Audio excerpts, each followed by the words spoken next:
you know.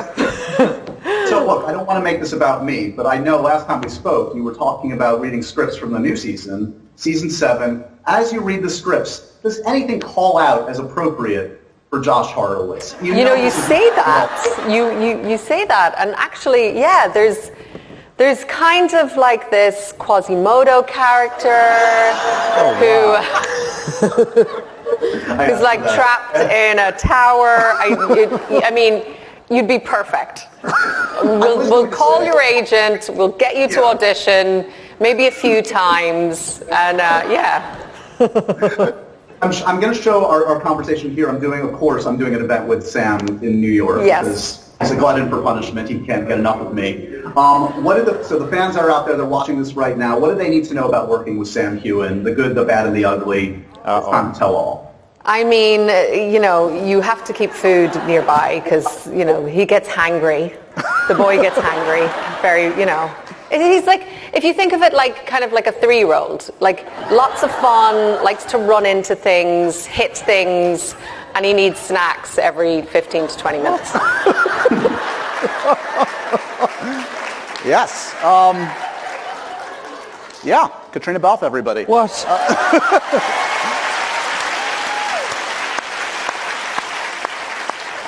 I mean, she was very rude to both of us there, to be frank. I think it was very early there.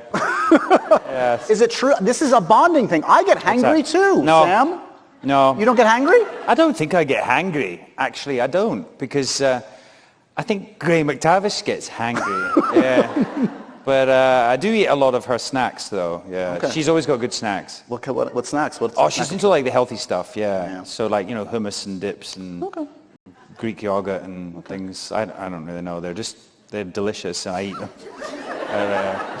It's a good soundbite for the audience at home. All the healthy stuff. You mentioned Graham McTavish. You have just spent a lot of quality time with Graham. Yeah, maybe too much. It's like spending time with you, Josh. Oh, thanks. Always a pleasure. So yes, Men in Kilts, season 2. Yes.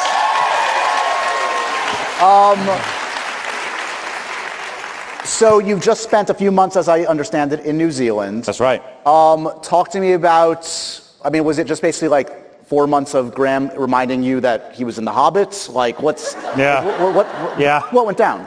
Well, I don't know if you've seen season 1, but we had such a blast on that, and very early on we were like, we'd love to take this somewhere else. And initially we were talking about doing Scotland again. There's a lot of Scotland that we only barely touched on. But at the time with COVID and all the restrictions, and also the period the only gap that we could shoot, which would have been just now or over the winter period, Scotland just was not the right place. There's only a few hours of daylight, really. The weather's pretty bad. So it would have been a very different show. And then we looked at New Zealand at the time. We thought, it's the perfect place. It's obviously his home right now. He's worked there, dressed as someone similar to you. And yeah, it just seemed the right match, and it really was. It was a real challenge for us to get there, but we eventually did it, and we've had a really good time. So I hope you guys are going to enjoy it. I think you will.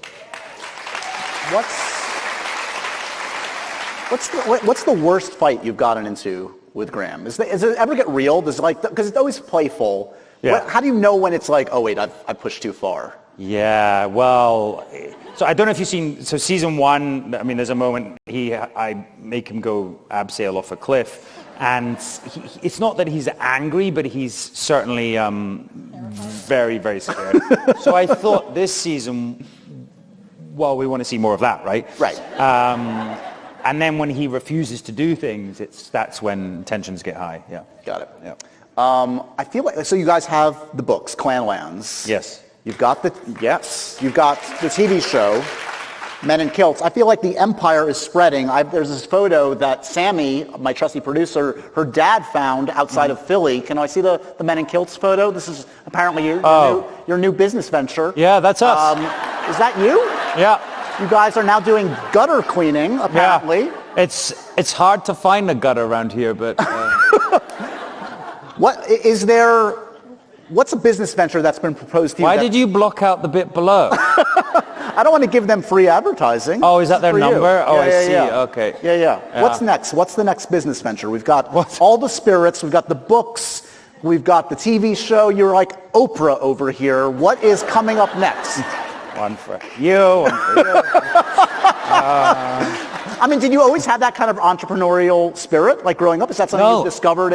I think it's honestly, working on the show and which is amazing, and just getting all these opportunities. And I think I just realized that there are other avenues to explore, and I hope they do well. But it's a great sort of creative outlet, I think, and I really enjoy all these sort of side projects. I mean, there's a lot going on, but.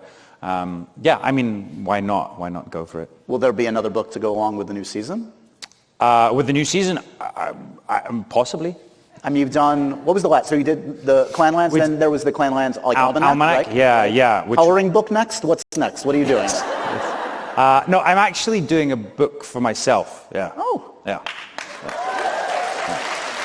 I do have a co-writer, but we've been working on something for a while, and it's based on a sort of biography meets an adventure that I undertook at the end of October last year. Yeah. Breaking news. This is exciting. It's a lot of fun. Very cool. Okay. All right. So you obviously have these very important relationships in your life, professional relationships that are also personal. Graham, Katrina, me. Well, that's debatable. Okay. So of the three of us, yes. Who would you rather, I'm going to give you a few scenarios, Graham, Katrina, or me, right. Who would you rather go to an amusement park with? I think it has to be Graham, right? Right. I mean, because he's terrified, and he screams a lot, and he's absolutely terrified, so I'd love to get him on, the roller coaster and all those. Go to the movies with?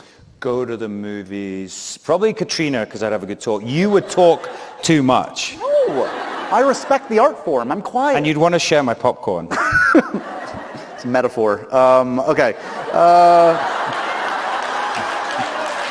What? You guys really need to get out of the house. Yeah, wow. You guys suck. Who would you rather go to space with? Going on the space shuttle. So spending a lot of time with someone in a confined space. In a confined space. Yep. There's no good answer here. There's no. It's got to be Graham, because I've done that before, right? That's fair. So you haven't got any of these yet. No, I'm fine. Come on, there must be one there. Drinking? No, that's not going to be me. No, not you. I'll be Katrina. She's great. Yeah. Spend the night in jail with? No. Huh? Actually, yes, you. Yeah. Because you've done it. Because I could blame whatever crime it was on you. Right. Or, right. If I'm about to get attacked in the jail. A human shield. Yeah. See? Cool. Super cool. Thanks, dude. Yeah. Well, I was going to promote your upcoming projects, but now I'm not feeling like it. Sure. We're just going to sit here in silence. Yeah. Just going to sit and stew. Fine. You do have some cool stuff coming up. Okay. Do I? Do we know when Text for You is coming? What's the plan? You, Priyanka Chopra Jonas. I don't know exactly when it's out. We have one scene left to shoot, which is interesting. Because I don't know when it's going to happen. But no, it's something that they're just looking at maybe doing. But I know that I've seen the movie. I really enjoyed it. I think Priyanka she's honestly so beautiful. She's so fun. She's such a nice person. So I had a really good time on that. And of course, Celine Dion.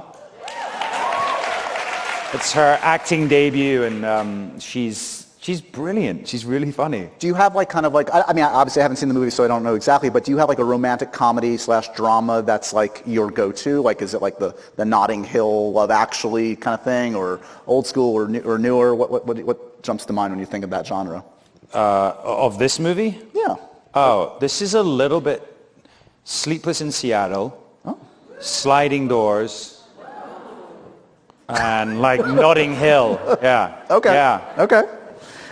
It's definitely based on sort of Nora Ephron kind of kind of vibe. Yeah. Love it. Probably not Nora Ephron-esque is Suspect. Yes. Not a lot of laughs in that, yeah.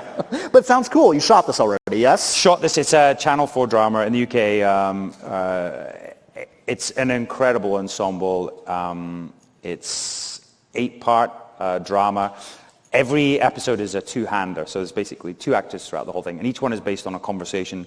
It's about a police officer whose daughter has committed suicide, but he believes that she was maybe possibly murdered. And everyone is obviously a suspect. We have Richard E. Grant, Jolie Richardson, Anne-Marie Duff, Niamh Algar, myself. Like the cast is incredible, and I believe they really enjoyed it. Channel 4, they love it. So I think it might be out early this year. Oh, so great! In a month or so. Yeah. Oh, another excuse to catch up. Yeah, I'm excited. Everest, I hear, is not happening. Thanks, Thanks, Joss. Yeah. Are you still going to climb Everest just for fun? Like, When am I supposed to do that? Okay, we'll move past that. What's the kind of role that is not being offered to you that you want to put out into the universe? Like, what are they? What did you say? I heard. We heard the James Bond thing. Oh, James Bond. You know. But is there a kind of thing that you're not thought of that you wish? I mean, you obviously had like the spy comedy thing, which was kind of like a new kind of thing for you. What's left to conquer for you that people are not thinking of you for, you think? Oh, yeah, I'm not sure. I mean, I do get offered things, or we have conversations about things, but it's just obviously always trying to find a time where I can go and do it. And an Outlander is such a commitment, so it is hard. But there's some stuff, I've been trying to develop my own things as well, which has been, kind of really interesting. And I don't know, as we're going back to directing, that might be where I go to next. Okay. Or theatre, actually. I can keep thinking about that. Okay. Yeah. And there might be a part in there for you. Don't even. The Hunchback musical? What are you doing? How do you know? I get it. I've been asking folks on the podcast the last couple of years for comfort movies, and I always find that very revealing. I feel I love to talk about movies that people grew up with that they return to. What was yours? I have 2. I mean, one of them, you brought up 2. We're not going to go into depth on one of them, but Back to the Future you bring up is definitely one for me. But you brought up another one that I do want to bring up. Okay. You brought up an Indiana Jones film, and a particular one. Why did you select what you selected? Tell us your Indiana Jones Well, it's pick. the best one. Wow. I don't know about that, but tell us. What is it? I love Indiana Jones movies. They were always on British TV, like around winter time. And I guess they're fun and entertaining. And I always felt as a child, like, ooh, I shouldn't be watching this, but my mum allowed me to watch it. Because there's a lot that happens. I mean, people like dying in grotesque ways, and there's, eating weird stuff, and there's Nazis, and it's completely mad. But The Last Crusade is just phenomenal, I think. Is it the Sean Connery thing? What's You going have on? Sean Connery playing his dad. You've got Phoenix, River Phoenix. Sure. Thank you. Playing a young Indiana. You've got sort of the origin of how Indiana, got all his trappings.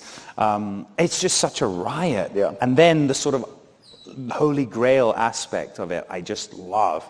It's such a good movie. Have you ever been in the same room, interacted with Harrison Ford or Steven Spielberg? Oh, Harrison, you have? Oh, I have. I met Harrison, yeah. I think it was my first Golden Globes, and we were at an after party in Los Angeles, and I'd had a few tequilas, and we were in this sort of Italian restaurant, and he was there sitting at the bar, and he had his stud in his earring, and I went up to him, and all I could say was like, oh, I'm a big fan, sir, and he went, thank you, kid.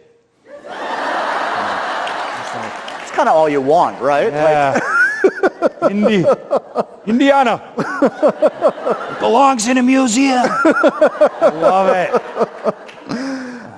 Asps. Very dangerous. You go first. Yeah. I mean, that's Raiders. Sala. Was that Sala? Sala, yeah. Yeah, I love Sala. I mean, we could do 3 hours. Johnny Rhys-Meyers. Yeah, John Rhys-Meyers. Yeah. Awesome. Have you been watching much lately, or no? You've been in New Zealand. You probably. I have to admit, I've been really terrible. I haven't been able to watch one. We were literally on the road in New Zealand. Well, obviously after my quarantine, which was fun. But I binged in the quarantine. I binged the White Lotus, which I really enjoyed. So good, right? Yeah. Oh my God, so good. Let's go to, I know you guys have some questions. I'm going to take some of your questions at first. Cool. Our loyal Happy Sad Confused Patreon audience sent in some questions, so I want to give some love to them. Okay. Christine wants to know, you've literally been around the world the past couple months. Mm-hmm. How do you handle jet lag? Any tips? No. Are we witnessing jet lag right now? We're seeing it. So I flew in, it was 30 hours flying, which, look, hey, it's okay when you're a business, okay? Right? I was like, it's not that bad. But the last like 10 hours, you're just like, oh my God. And then you stop in Kuala Lumpur.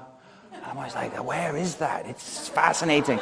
And then Dubai, and am I not there yet? And then I'll go to London. But it was a long flight. But for jet lag, no, I'm not really sure. It's because we're about to go to Los Angeles next week, and then I'll briefly go to Kansas, and then we're back to the UK. So it is a lot of flying, yeah. Do you think you'll go back to Scotland if you get to do another season of Men in Kilts, or is the intent now to travel the world? I guess you have to wait and see, but I definitely know what I want to do. Yeah. Ooh. Yeah. Okay. And we've actually, maybe.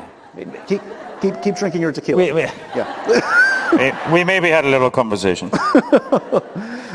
Susan wants to know, congratulations on the first winner of your Right Start commission at RCS. Oh, thank you. What inspired you to start the commission and scholarship program at your former drama school? Yeah, so thank you for asking.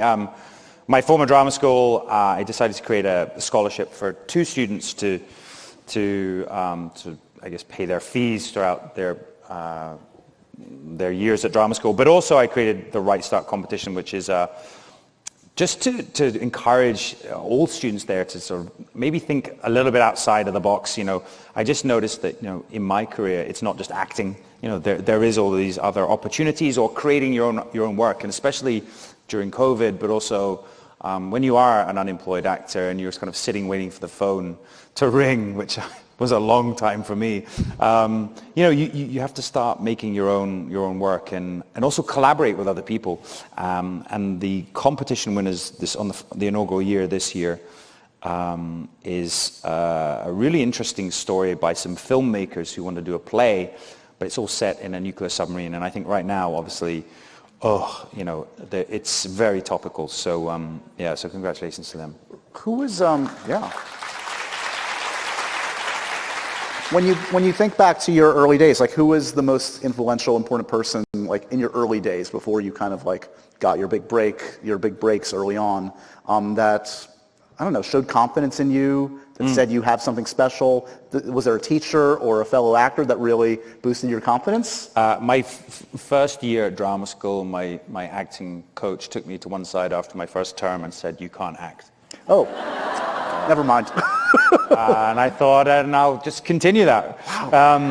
But it was a classical drama school, and it kind of the whole part of this process is like breaking you down. And but I think that was always also kind of true. It was about confidence and at drama school, that's what it's for. It's to fail as well. So, but yeah, and it was actually my first play I did out of drama school, and the theatre director there, he taught me a lot.